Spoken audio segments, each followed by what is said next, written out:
1 year babies చాలా సున్నితంగా ఉంటారు. వారు ఏమాత్రం చలిగాలులు ఉధృతమైనా కూడా తట్టుకోలేరు. అందుకే వారిని చలికాలం అత్యంత జాగ్రత్తగా ప్రొటెక్ట్ చేయాలి.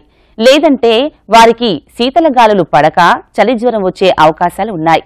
ఒక్కోసారి ఇవి వైరల్ ఫీవర్స్ గా మారి హాస్పిటలైజేషన్ కి కూడా దారితీస్తాయి. మరి ఇలాంటప్పుడు ఎలాంటి కేర్ తీసుకోవాలో ఇప్పుడు తెలుసుకుందాం.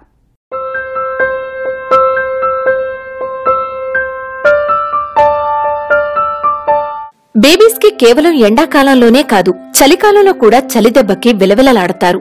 ఎండాకాలంలో సూర్యుడి యూవీఏ రేస్ వల్ల పిల్లలకి వడదెబ్బ తగిలి జ్వరం వస్తే, చలికాలంలో తగిలే గాలుల వల్ల కూడా వారికి వైరల్ జ్వరాలు సోకే ఆస్కారం ఉంటుంది. ఈ శీతగాలులు ఆ జ్వరాన్ని మరింత తీవ్రం చేస్తుంటాయి.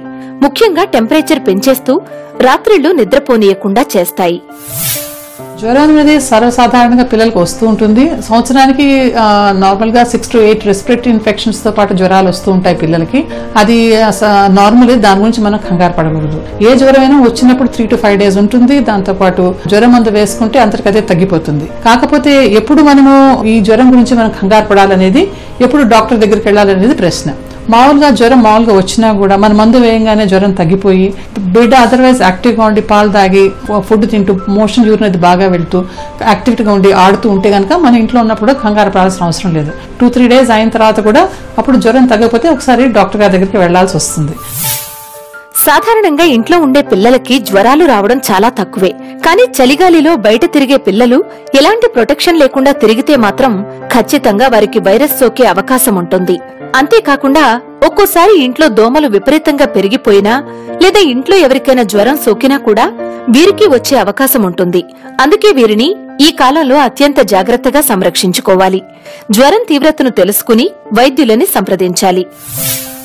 ఎప్పుడు మీరు డాక్టర్ గారికి దగ్గరికి వెళ్ళాలి అనే ప్రశ్నకు, బిడ్డకు జ్వరం వచ్చింది, 103, 104 వచ్చింది, బాగా సిక్ గా ఉన్నాడు, పాలు తీసుకోవట్లేదు, చూడడానికి సిక్ గా టాక్సిక్ గా ఉండి ఆ కలర్ అది కాళ్ళు చేతులు చల్లగా అయిపోయి ఏదైనా సరే ర్యాష్ లాగా అనిపించి ఇంకా వేరే ఏదైనా మీకు తేడా అనిపిస్తే అప్పుడు మొదటి రోజైనా కూడా మీరు కంపల్సరీ డాక్టర్ గారి దగ్గరికి వెళ్లాల్సిన అవసరం పడుతుంది అనమాట. ఫర్ ఎగ్జాంపుల్ డెంగ్యూ సీజన్ ఉంది అనుకోండి. డెంగ్యూ సీజన్ ఉంది, Day 1 లో కూడా మీరు Day 2 లో కూడా మనకు ఒకసారి ప్రాణాంతకంగా తయారయ్యే అవకాశం ఉంటుంది. అందుకని ఆ సీజన్ బట్టి కూడా ఈ సీజన్ లో పలానా జబ్బులు ఏం వస్తున్నాయి, ఇది మనం ఇంట్లో కూర్చోవచ్చా వెళ్ళొచ్చా అని కొంచెం పేరెంట్స్ కూడా అవేర్నెస్ ఉండాలి. సో Day 1, Day 2 లో కూడా ఒక్కొక్కసారి వేరే ఏమన్నా కారణాలు ఉన్నాయా అంటే అవి ఫర్ ఎగ్జాంపుల్ వామిటింగ్ వచ్చి తలనొప్పిగా ఉండి ఇరిటబుల్ గా ఉండి వాంతులు చేసుకుంటా అనుకోండి Day 1, Day 2 లో కూడా అప్పుడు ఏమైనా మెనింజైటిస్ బ్రెయిన్ లోని ఇన్ఫెక్షన్ ఉందా అని చూస్తాం. అలాగే చెవులు పెట్టుకుని బాగా ఏడ్ చేస్తున్నారు అనుకుంటే అప్పుడు చెవి నొప్పి అని చూస్తాం. అప్పుడు డాక్టర్ గారి దగ్గర రావాల్సింది. మింగడానికి ప్రాబ్లం ఉండి అంత వామిటింగ్ చేసుకుంటూ ఉంటే కనుక గొంతులో ఏమైనా టాన్సిల్స్ ఉన్నాయా అని మరి డాక్టర్ దగ్గర మీరు రావాల్సి వస్తుంది. అలా ఒక్కొక్క ఆర్గన్ అలా అనమాట, అంటే బాగా ఎక్కువ దగ్గేసేస్తూ దగ్గుతూ డొక్కలు ఎగరేస్తూ మూలుగుతుంటే ఏమైనా న్యూమోనియా అవుతుందని మనం చూసుకోవాలి. అలాగే పొట్టు బాగా విరోచనాలు అయిపోయి బ్లడ్ మ్యూకస్ వచ్చి 10-20 సార్లు మోషన్స్ అయిపోయి పిల్లడు యూరిన్ అయిపోతే లూజ్ మోషన్స్ అవుతున్నాయి, ఫీవర్ వచ్చింది, కంపల్సరీ డాక్టర్ గారి దగ్గరికి మనం వెంటనే వెళ్లాల్సి వస్తుంది. అలా ఒకసారి కాళ్ళు చేతులు కదపకుండా బిడ్డ నీరసం అయిపోయి పారాలసిస్ లాగైనా వచ్చినా అప్పుడు రావాల్సి వస్తుంది. లేకపోతే మూత్రం పోసేటప్పుడు ఏడ్చాడు అనుకోండి, అది యూరినరీ ఇన్ఫెక్షన్ అవ్వచ్చు. సో బేబీకి జ్వరంతో పాటు ఇంకా వేరేమి అసోసియేటెడ్ సిమ్టమ్స్ ఉన్నాయా అని మీరు జాగ్రత్తగా చూసుకోవాలి. 1 ఇయర్ బేబీస్ ఉన్న ఇంట్లో నానమ్మలు, తాతయ్యలు, అమ్మమ్మలు ఉంటే వారిని కంటికి రెప్పలా చూసుకుంటారు.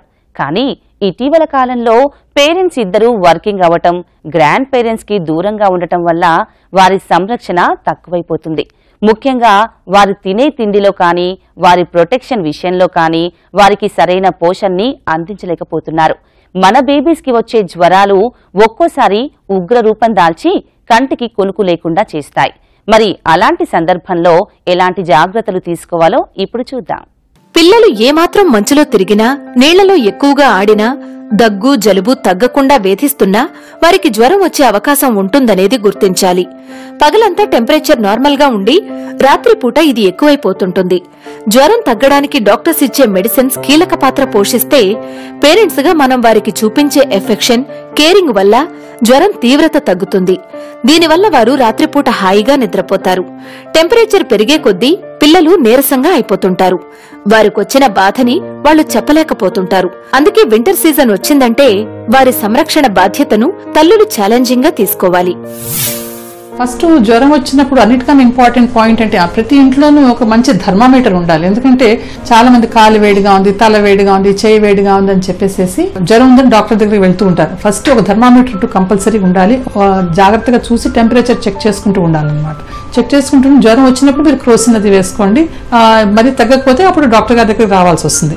ఈ మందులతో పాటు తీసుకోవాల్సిన వేరే జాగ్రత్తలు ఏమంటే మేక్ షూర్ అడిక్వేట్ ఫ్లూయిడ్స్ వెళ్తున్నాయా లేదు. ఏదో ఒకటి పాలనే కాదు, పాలు కానీ కావచ్చు, కొంచెం సూప్ కావచ్చు, కానీ పప్పు నీళ్ళు కావచ్చు, గంజి కానీ ఏదో ఒకటి, ఏదో కొంచెం డిహైడ్రేట్ కాకుండా బేబీకి ఏదో కంపల్సరీ బతుమాలో బామాలో ఏదో పోసుకుంటూ ఉండాలి. అలాగే ఫుడ్ తింటే కనుక రెస్ట్రిక్షన్స్ ఏం పెట్టకూడదు. జ్వరం వచ్చింది బ్రెడ్ తినాలి, అన్నం తినకూడదు అలా అంటుంటే ఏమీ ఉండదు. జ్వరం టైంలో మనకి చాలా క్యాలరీస్ ఎక్స్పెండిచర్ ఉంటుంది. అందుకని ఆ టైంలో కొంచెం వీలైనంత వరకు కొంచెం ఫుడ్ ఎక్కువగా పెట్టాలి. దాని తర్వాత ఎక్కువ క్లోదింగ్ అది ఎక్కువ పెట్టాలి. జ్వరం రాగానే మనం ఏం చేస్తాం అంటే 3-4 లేయర్స్ వేసేస్తాం. క్లోదింగ్ వేసేస్తే జ్వరం పెరిగిపోతుంటుంది. అందుకని అలాంటప్పుడు లైట్ క్లోదింగ్ వేసుకోవాలి. తర్వాత ఫుడ్ 3-4 అవర్స్కి ఒకసారి కొంచెం కొంచెం పెడుతూ ఉండాలి. టెంపరేచర్ చెక్ చేసుకుంటూ ఉండాలి. నైట్ టైం కూడా మీరు జాగ్రత్తగా చెక్ చేసుకుంటూ ఉండాలి. టెంపరేచర్ అవసరమైతే మందు వేయాలి. తర్వాత మందు వేసే ముందు క్రోసిన్ అట్లాంటి వేసిన ఫుడ్ కంపల్సరీ తీసుకోవాలి. లేకపోతే పొట్టలో గ్యాస్ట్రైటిస్ వచ్చే అవకాశం ఉంటుంది.